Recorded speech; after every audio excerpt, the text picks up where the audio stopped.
Hej og velkommen til denne introduktion af DS3 Brand. Du er din leder blevet oprettet i DS3 Brand og vil få tilsendt brugernavn og password inden længe. Dette system giver adgang til flere muligheder. Systemet er opbygget på en tablet-baseret platform til alle brandfolkene og en PC-baseret platform til lederne.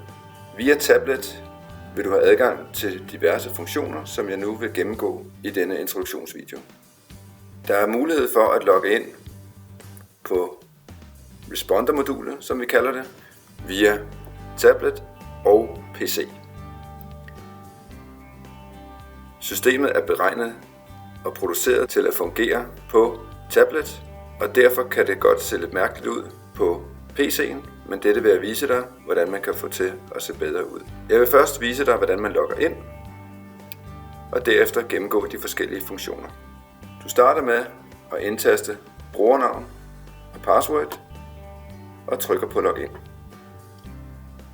I vil senere hen få udleveret nogle ID-kort, hvor der er en QR-kode på, som er personlig. Denne kan scannes for at logge ind ved at trykke på denne knap i stedet for. Dette gør det lettere at logge ind i DS3-systemet via tablet. Hvis du bruger PC, kan du ikke bruge QR-scanningsfunktionen, men skal logge ind via brugernavn og password.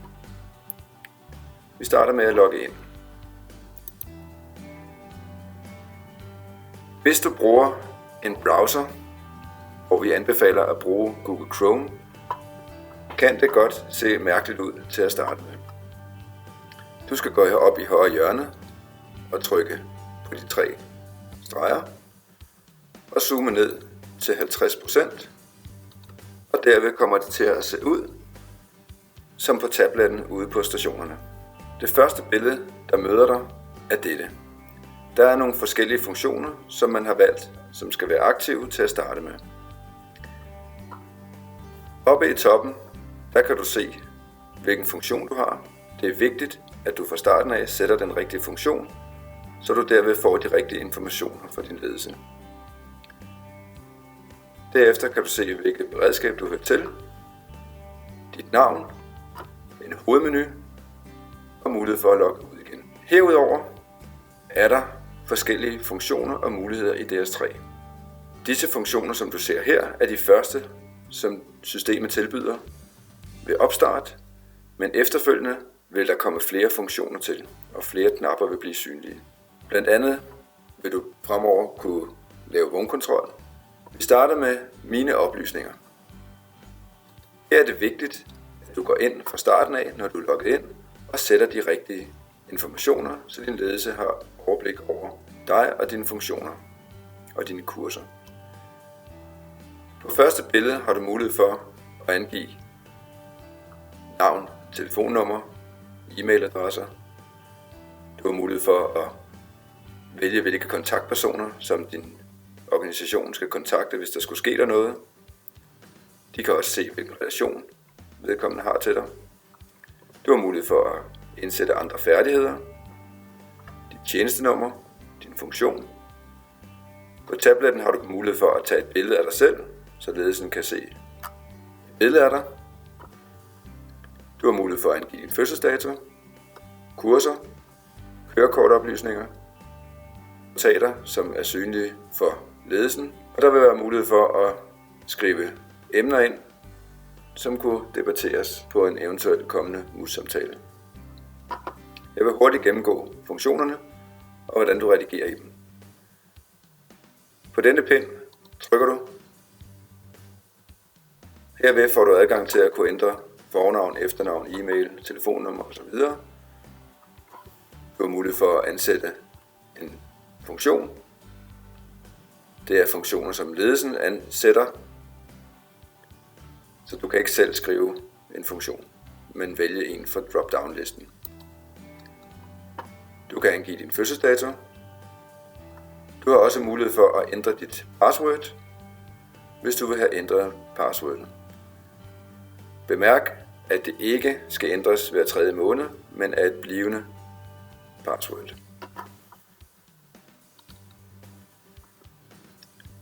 Her kan du ændre og indskrive, tilføje flere kontaktpersoner ved at trykke her.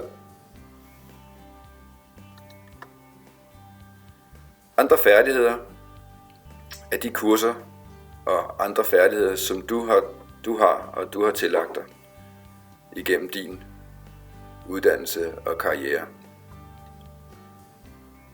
Det er ikke de kurser, som din organisation kræver, at du skal dokumentere, at du har, men det kan være, at du kan lide at lave faldskærmsudspring, spille fodbold, eller du er god til sprog. Hvis du for eksempel er god til tysk, skriver du det ind på listen, og derved kan din ledelse se, jamen vi har en medarbejder, som er god til tysk, og derved bruge dine færdigheder, hvis der skulle være behov derfor. Herover i kursusregistreringen har du mulighed for at tilføje de kurser, som du har, og som organisationen ønsker at kunne dokumentere, at du har gennemgået. DS3 holder automatisk øje med, om dine kurser er ved at udløbe, og vil advisere både dig og din ledelse om dette. Hvis du skal tilføje et nyt kursus, trykker du på plus. Du vælger det kursus på listen, som du har. Du vælger, hvornår det er gennemført.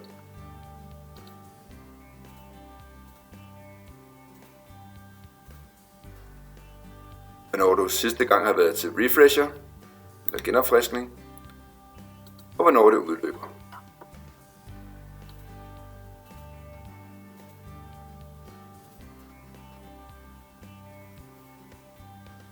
Derefter trykker du på gennem. Du har på tabletten mulighed for at tage et billede af dit bevis som dokumentation for, at du har været på kurset og har bestået.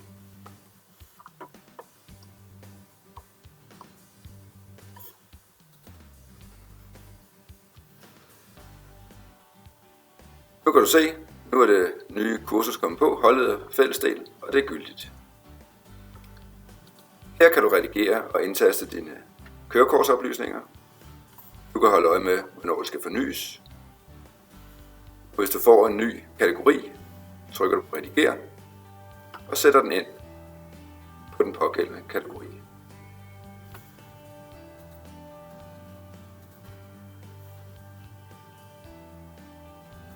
Notatfeltet er blokeret med password, så hvis en anden kommer og finder tabletten, hvor du er logget ind, kan de ikke komme ind og se disse oplysninger.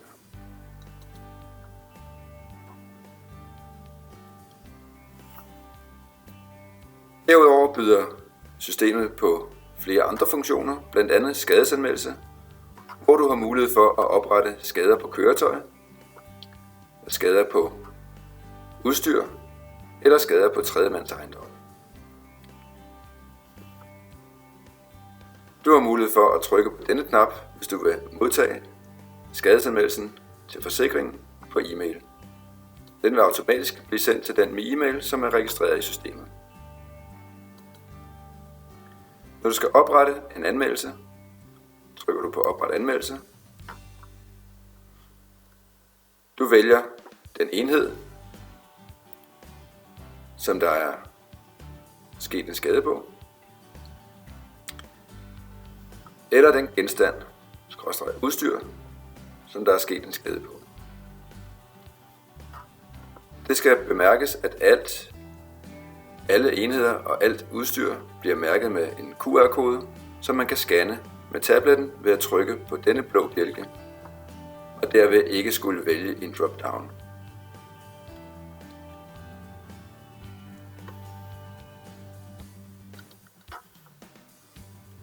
Her kan du se en skade, som jeg har oprettet som eksempel. Skade på brandbil. Den er rapporteret af Mr. Responder. Mandskabsnummer. Dato for oprettelsen. Og i ledelsesmodulet er skaden blevet sat som behandlet og behandles. Og derved kan du se, hvilken status den pågældende skade har. Du har mulighed for, hvis du klikker på den, se et billede af skaden og den beskrivelse, som den pågældende har lavet. Derved er du altid sikker på, at den pågældende skade er registreret, hvis du skulle være i tvivl. E-learning er et modul, hvor ledelsen har mulighed for at lægge e-learning ud med test til specielle emner. Du vil have adgang til et bibliotek over alle de e-learnings, som er til rådighed for dig. Du vil til hver en tid kunne tage en tilfældig quiz eller teste dig selv med et selvvalgt antal spørgsmål.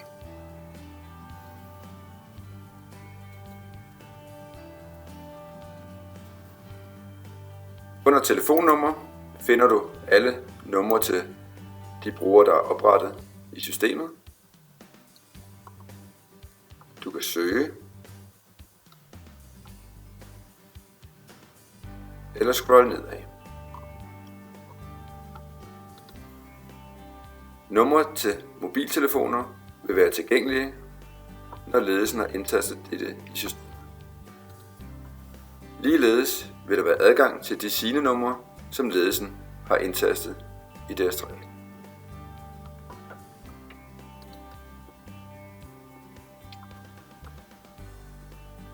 DS3 byder på et informationssystem, hvor du har mulighed for at tilgå specielle informationer udsendt af ledelsen. Du vil altid på forsiden kunne se, hvor mange informationer der ligger, som du ikke har læst. Når du trykker på knappen, vil du blive sendt videre til informationskanalerne, der i første omgang indeholder brandinfo og driftinfo. Du vil her kunne se, at der er driftinfo, som du ikke har læst, ved denne markering. Når du trykker, vil du blive lidt videre til oversigten over alle de driftsinfo, som der er tilgængelige i systemet. Her trykker du, når du vil læse den. Du kan nu læse informationen fra ledelsen. Der er ingen kvitteringspligt på driftinfo. Ligeledes på brandinfo vil du have et overblik over de brandinfo, som er udsendt fra ledelsen. Når du trykker her, vil du blive ledt til en PDF, som er blevet uploadet fra ledelsen, og du kan nu læse den information, som er sendt ud. I brandinfo er der krav om kvittering. Du har mulighed for at trykke på forstået eller ikke forstået. Hvis du trykker på ikke forstået, har man ledelsen mulighed for at danne sig et overblik over disse medarbejdere, der skal kontaktes for en uddybende forklaring. Du kan nu se, at du har forstået informationen.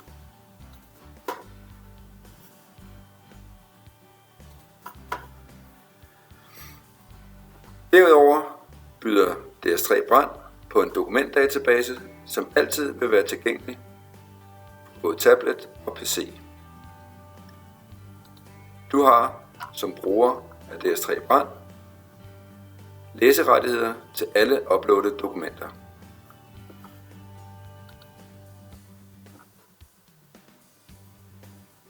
Sidst er der mulighed for at se et organisationsdiagram over din organisation.